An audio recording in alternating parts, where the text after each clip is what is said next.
দরকার এটা এখানে তো ভালো তথ্য আছে। হয় দেখেন ওদের সাথে কোনো একটা জের আছে, ইচ্ছে করে ফেলে দিয়ে মারছে।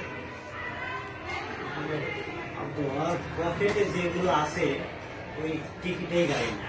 এই যে অ্যাক্সিডেন্ট হয়েছে এখন চলে যাবে, ওই যে হানি গাড়ি ওইটা, হ্যাঁ। ওই ট্রাক করে ইচ্ছা করলে পারতো গাড়ি খাওয়াবার।